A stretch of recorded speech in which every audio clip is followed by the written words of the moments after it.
سے آپ گندم پروکیور کرے، آپ گندم خریدے، یہ ظلم بند کرے، یہ معاشی قتل بند.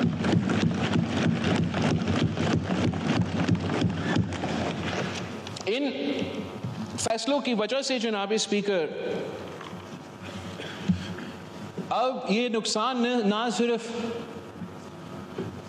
ابھی جاری ہے، مگر ان فیصلوں کی وجہ سے ایسے نہ ہو کہ اگلے سال جو ہے ہمارا کسان کم پروڈیوس کرے. اور ایک بار پھر اس لیے کہ حکومت نے اتنا ان کو ڈس انسینٹیفائز کیا ہے ان کے غلط فیصلوں کی وجہ سے، اب ان کو کمپنسیٹ کرنے کے لیے ہمیں ان کو انسینٹیوائز کرنا چاہیے کہ اگلا سال کا جو گندم کا فصل کا جو بھی سپورٹ حکومت کرنے کے لیے تیار ہے ان کو آج جو بجٹ آنے والا ہے اس میں اعلان کرنا چاہیے، تاکہ وہ کانفیڈنس بڑھے ہمارے زرعی شعبے میں.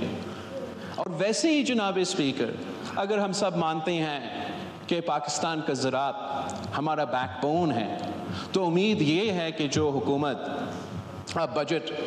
انٹروڈیوس کرے گی تو اس میں وہ خاص طور پہ نہ صرف کسانوں کے لیے ایک ایسا پیکیج اعلان کرے جس سے ہم نہ صرف پاکستان میں دکھائے لیکن دنیا کو دکھائے کہ کم از کم پاکستان کی حکومت دنیا مانے یا نہ مانے،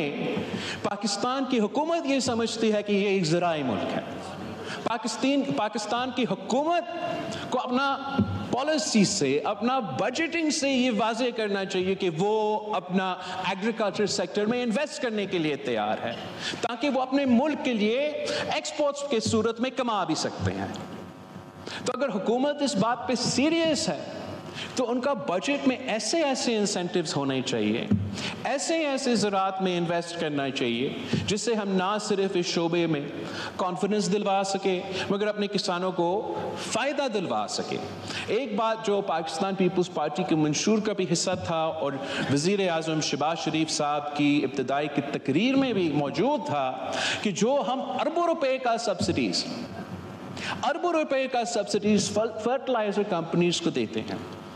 وہ اربوں روپے کا سبسڈیز ہمیں بند کرنا چاہیے اور ڈائریکٹلی کسانوں کو کسان کارڈ کے تھرو یہ سبسڈیز دلوانا چاہیے. اس طریقے سے آپ جو چھوٹا کسان ہے اور جو بڑے زمیندار ہے ان میں ایک فرق بھی واضح ہو رہا ہے.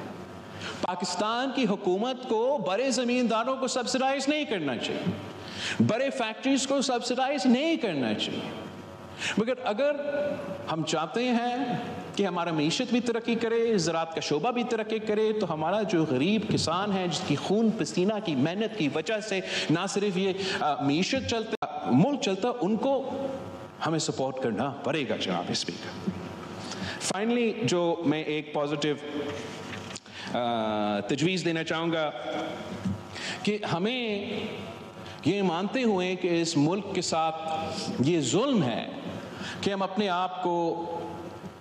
زرعی ملک کہلاتے ہیں مگر سالانہ 10 ارب روپیہ ایگریکلچر گڈز اور کموڈیٹیز کو ہم باہر سے امپورٹ کرتے ہیں. ہمارا پالیسیز ایسے رہے ہیں، ایک تو انکنسسٹنٹ اور دوسرا ہم کسانوں کو انکریج کرنے کے بجائے ان کو اپنے سیاسی مجبوریوں کی وجہ سے، سیاسی فیصلوں کی وجہ سے یا کبھی کبھار غیر سیاسی فیصلوں کی وجہ سے ہم غریب کسانوں کو نقصان پہنچاتے ہیں. تو ہمیں اس لیے کہ اس ایشو پہ تو تمام جماعتیں ایک ہیں، یہ پاکستان کا ایسا ایشو ہے کہ چاہے آپ اپوزیشن کے بینچز سے تعلق رکھے، حکومت کی بینچز سے تعلق رکھے، ہم سب اس ایشو پہ ایک ہے. تو ہمیں کوشش کرنا چاہیے کہ ہم اس ایشو کا حل نکالیں. ہم ایسا ایک ایگریکلچر ایمرجنسی کے نام پہ 10 سال کا اگر جو کنسسٹنٹ پالیسیز ہوں گے، جو حکومت آج سے اعلان کرے،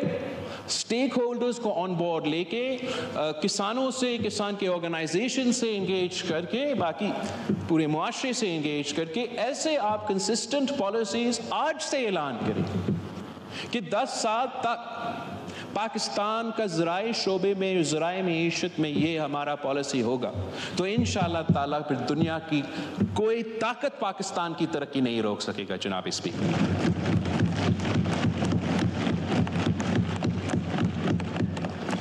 finally, Mr. Speaker, I'd like to take this opportunity I'd like to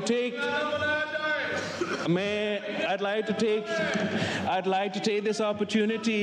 کہ ان کا جو ہمارا opposition کے دوست ہے، ان کا جو نان سیریس ایٹیٹیوڈ ہے اس پہ میں افسوس کا اظہار کرنا چاہ رہا ہوں. اب میں شروع کروں تو کہاں سے شروع کروں جناب اسپیکر؟ اب یہ تو